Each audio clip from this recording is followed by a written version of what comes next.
할렐루야. 하나님께서 오늘도 귀하고 복된 하루 허락하여 주셨습니다.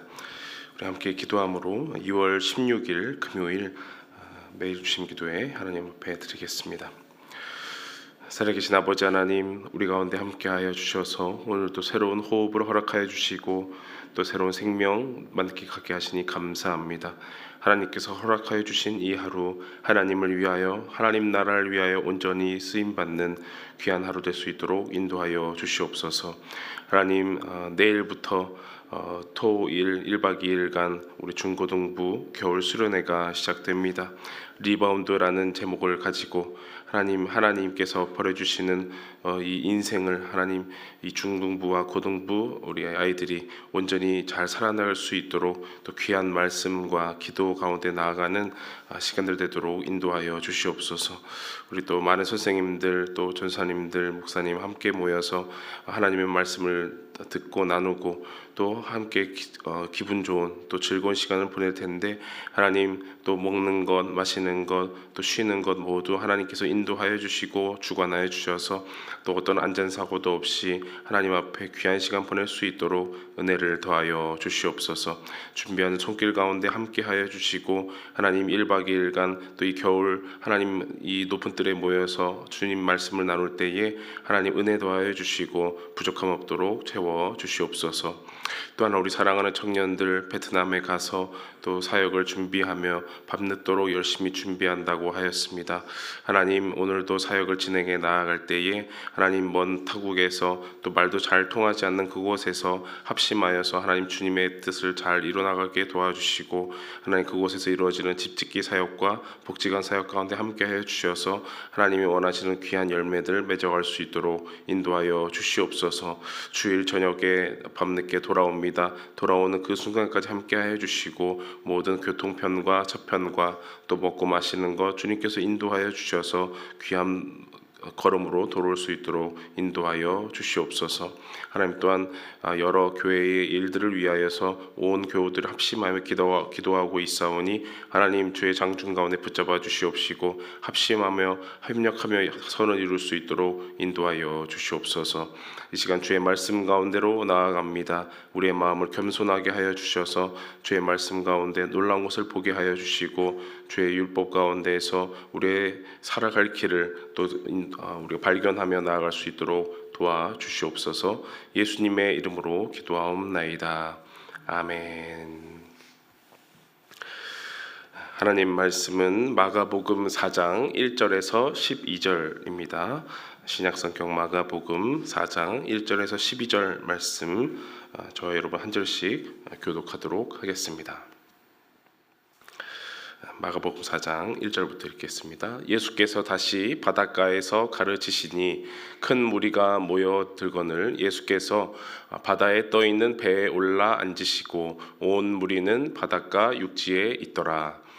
이에 예수께서 여러 가지를 비유로 가르치시니 그 가르치시는 중에 그들에게 이르시되 들으라. 씨를 뿌리는 자가 뿌리러 나가서 뿌릴새 덜어는 길가에 떨어짐에 새들이 와서 먹어버렸고 덜어는 흙이 얕은 돌밭에 떨어짐에 흙이 깊지 아니하므로 곧 싹이 나오나 해가 돋은 후에 타서 뿌리가 없으므로 말랐고 덜어는 가시떨기에 떨어짐에 가시가 자라 기운을 막음으로 결실하지 못하였고 덜어는 좋은 땅에 떨어짐에 자라 무성하여 결실하였으니 30배나 60배나 100배가 되었느니라 하시고 또 이르시되 들을 귀 있는 자는 들으라 하시니라.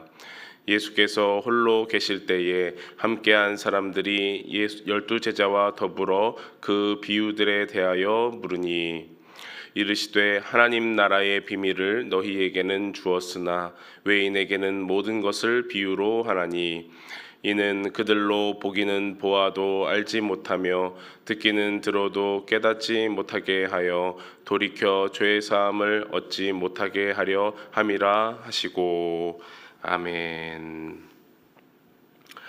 네. 마가복음 이번 주간에 어떻게 보람되게 또 감사하게 읽고 계시는지 모르겠습니다. 마가복음은 짧은 복음서이지만 그 안에 예수님의 공생애가 아주 입체적으로 잘 녹아져 있는 그런 말씀입니다. 대부분은 이야기체로 되어 있어서 예수님이 극적으로 드라마틱하게 어떤 기적과 또 어떤 삶을 보여주셨는지 잘 드러나고 있는데요. 특별히 예수님의 그런 말씀이라고 할까요? 예수님의 설교, 또 비유, 말씀에 대한 부분이 다른 복음서보다는 다소 이렇게 조금 나옵니다. 양으로는 조금 나오는데 그 예수님의 그 비유 또 말씀에 대한 부분이 이제 오늘 첫 번째 이렇게 좀 길게 나오는데요. 바로 마가복음 4장에 대해서 이렇게 나오고요. 또 나중에 읽을 텐데 13장에서도 예수님의 말씀이 길게 나온다 이렇게 보면 되겠습니다. 마가복음 그래서 4장에서는 씨 뿌리는 자의 비유라고 해서 그 예수님의 비유의 말씀이 나오는데요. 전통적으로는 씨 뿌리는 자의 비유 이렇게 소제목이 지어져 있습니다. 씨 뿌리는 자의 비유. 그래서 씨를 뿌리는 사람이 이렇게 주목이 되는데요. 그래서 한번 우리가 생각해 보는 것은 먼저 씨 뿌리는 자에 대해서 먼저 좀 보려고 합니다. 씨 뿌리는 자가 오늘 비유의 주인공으로 등장을 하면서 씨를 뿌릴 때에 그래서 뿌렸다 정도까지만 정보가 제공이 됩니다. 씨 뿌리는 자가 뭐 이름이 뭔지 또 어떤 기술을 가졌는지 그 씨는 무엇인지 뭐 그런 것들이 잘 나오지 않고 씨 뿌리는 자가 씨를 뿌리러 나가서 뿌릴새까지만 이제 정보가 제공이 됩니다. 그리고 나서는 이 씨가 네 가지의 그 다른 밭에 뿌려졌다라고 되어 있습니다. 아무래도 이 매일 주심 기도에 참석하는 분들이라면 그 밭이 이제 어떤 그 특징을 가졌고 그 밭은 나중에 이제 어떤 해설을 갖게 된다라는 내일 본문까지 이어지는 것에 대해서 어느 정도 짐작은 하실 것입니다. 결론부터 말을 하자면 좋은 밭에 씨들이 잘 뿌려져서 마가복음에 의하면은 30배, 60배, 100배, 또 누가복음에 의하면 100배, 마태복음은 100배, 60배, 30배 이렇게 좀 작아지는 어쨌든 큰 결실을 이 좋은 땅에서 맺고 싶은 것이 씨 뿌리는 자나 또 말씀을 읽는 저희의 기대라고 할 수가 있겠습니다. 그런데 그러면 좋은 밭에 뿌려져서 좋은 결실을 맺는 것이 씨 뿌리는 자나 또 말씀을 읽는 우리의 모든 기대인데 그러면 질문이 드는 것입니다. 씨 뿌리는 자는 왜 처음부터 좋은 밭에만 잘 뿌리지 왜 이렇게 무성의하게 일을 할까라는 겁니다. 어떤 밭이 있습니까? 뭐 돌밭도 있고요, 길가도 있고요, 또 가시떨기라는 그 밭이 또 다른 그 좋은 밭 외에 세 가지의 종류의 밭이 나오는데요. 왜 굳이 그런 가능성 없는 곳에 뿌려가지고 고민을 하게 하고 또 그렇게 요새 말로 가성비 없는 일을 할까라는 질문이 드는 거죠.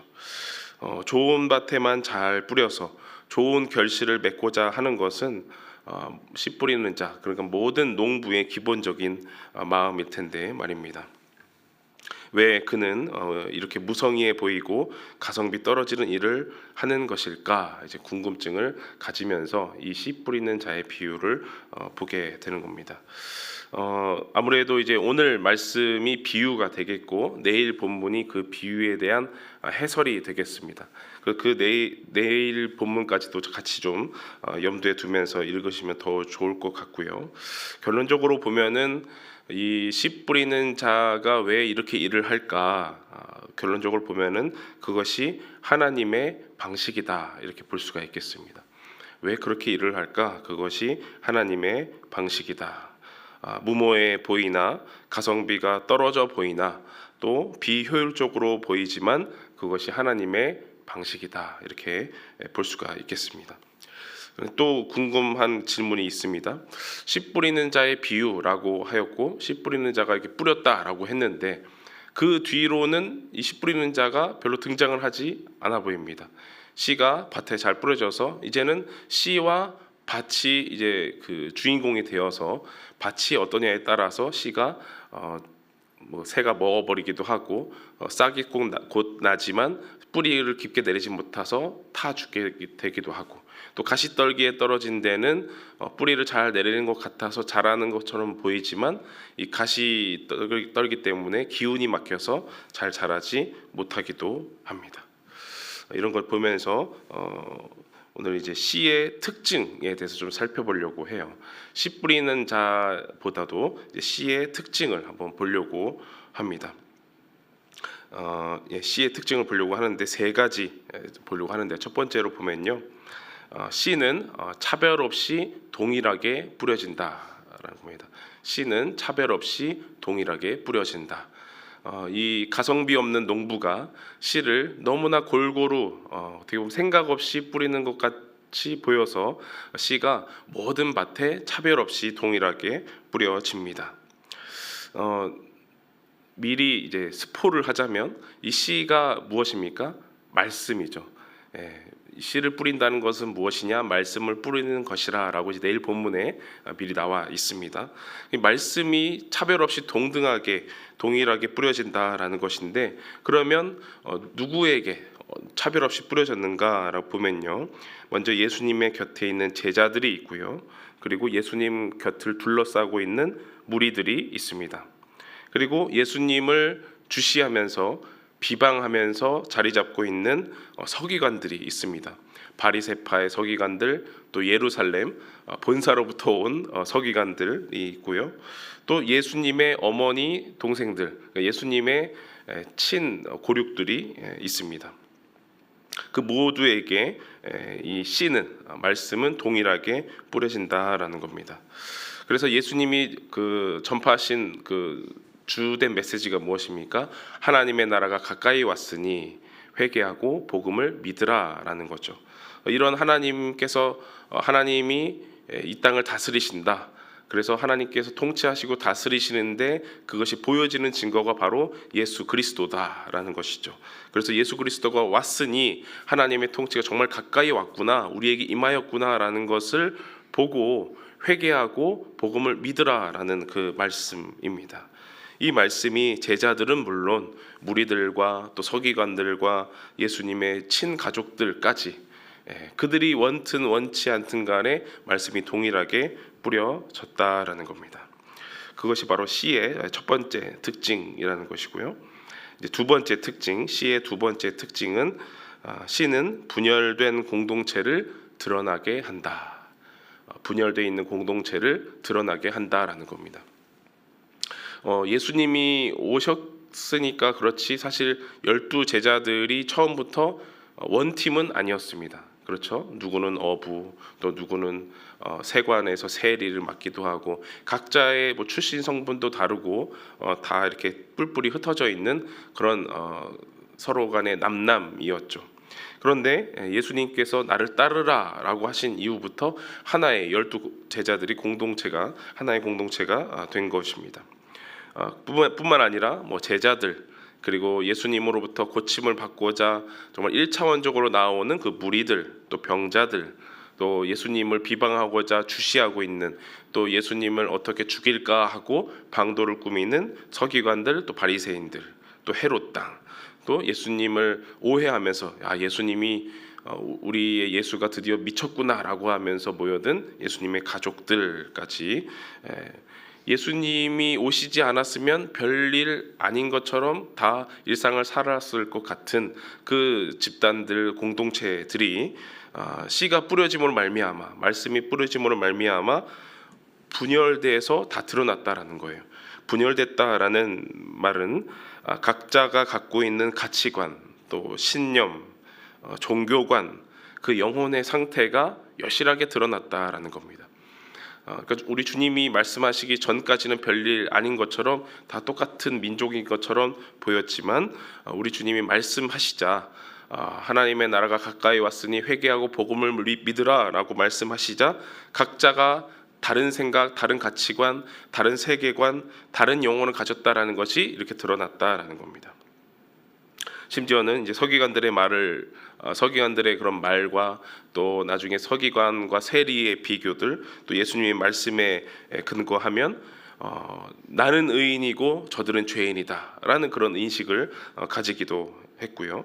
또 나는 거룩하고 저들은 부정하다, 율법적으로 그렇게 선을 긋는 모습도 우리가 보게 되었습니다. 바리새인과 세리의 그 기도에 대한 이야기 기억하시죠? 누가복음 18장에 나오는 그래서 나는 저 세리와 같지 아니함을 감사하나이다라고 기도한 바리새인을 보면서 저렇게 선을 긋고 경계를 짓고 저들은 죄인 나는 의인, 저들은 부정한 자들 나는 거룩한 자, 이렇게 나누는, 그래서 서로 간에 분열된 공동체였음을 우리 말씀 또 시가 이렇게 드러나게 한다라는 것입니다. 이제 시의 특징 세 번째가 있습니다. 시는 생명을 가지고 있다라는 겁니다. 시가 동일하게 딱 뿌려져 가지고 이제 그 다음에 결과가 일어나게 되는데, 흙이 얕은 돌밭에 뿌려져도 막 싹이 나기도 하고요. 가시떨기에 뿌려져도 나중에 기운이 막힐지언정 자라나곤 합니다. 또 좋은 밭에 떨어져서도 30배, 60배, 또 100배의 결실을 맺게 됩니다. 그런데 좋은 밭에 대한 그 설명이 잘 나와 있지 않아요. 좋은 밭이 뭐 어떻길래, 뭐 거름을 어떻게 줬길래, 어떻게 그 농부가 밭을 일구었길래, 또 어떤 기후와 토양을 가졌길래 좋은 밭이라고 할까, 아무런 설명이 주어 있지 않습니다. 또 나중에 이제 마가복음 4장 26, 27절에 보면요, 마치 그 씨가 스스로 자라는 것처럼 밭은 아무런 하는 일도 없고 또 씨 뿌리는 자도 별로 이렇게 수고하지 않았는데 씨가 저절로 자라난 것처럼 묘사가 됩니다. 마가복음 4장 26, 27절 말씀 우리 한번 같이 읽어볼까요? 시작. 또 이르시되 하나님의 나라는 사람이 씨를 땅에 뿌림과 같으니 그가 밤낮 자고 깨고 하는 중에 씨가 나서 자라되 어떻게 그리 되는지를 알지 못하느니라. 네, 이거는 스스로 자라나는 씨에 대한 말씀인데요. 복음서 전체에서 마가복음에만 나오는 내용입니다. 씨가 스스로 밤낮을 스스로 자라나서 어떻게 그렇게 자랐는지 알 수가 없다라는 그런 말씀입니다. 그러니까 좋은 밭에 뿌려졌든 어떤 밭에 뿌려졌든 간에 그 밭이 어떤 상태인 것도 물론 있겠지만 궁극적으로는 이 씨 안에 생명을 갖고 있기 때문에 그렇게 몇십 배의 결실을 맺는다라는 거죠. 그 밭은 여러 이 공동체 우리에게 주어진 그 밭은 여러 가지 그 분열된 공동체를 드러나게 한다라고 말씀을 드렸습니다. 그래서 세 집단들, 세 공동체를 이렇게 보여주는데요. 첫 번째는 예수님의 가족들이 있다라고 말씀드렸어요. 그래서 예수님의 가족들은 예수님을 오해하고 있죠. 예수님 곁에 머물러 있는 것처럼 보이지만 예수가 미쳤다라고 오해하기도 하고요. 또 두 번째 공동체는 예루살렘에서 온 서기관들이 있습니다. 노골적으로 거부하고 비방하는 그런 공동체가 있고요. 또 예수님 곁에 있지만 제자로서까지 나오지 못하고 주저하는 무리들이 있습니다. 그들 가운데 이 씨가 말씀이 동일하게 뿌려졌다는 것이고, 또 말씀이 뿌려짐으로 말미암아 예수님 가운데 나오는 사람들, 또 주저하는 사람들, 비방하는 사람들, 오해하는 사람들, 이렇게 다 드러나게 되어 있다라는 겁니다.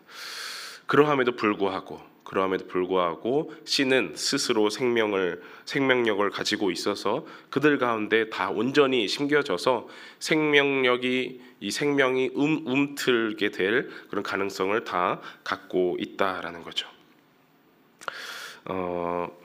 이 씨가 말씀이라고 말씀드렸습니다. 그런데 이 말씀, 씨라고 비유가 된 이 말씀은 곧 예수 그리스도라는 걸 우린 잘 알고 있습니다. 말씀은 곧 하나님이시다. 또 그 말씀이 바로 우리 예수 그리스도다라는 것을 우리가 잘 알고 있어요.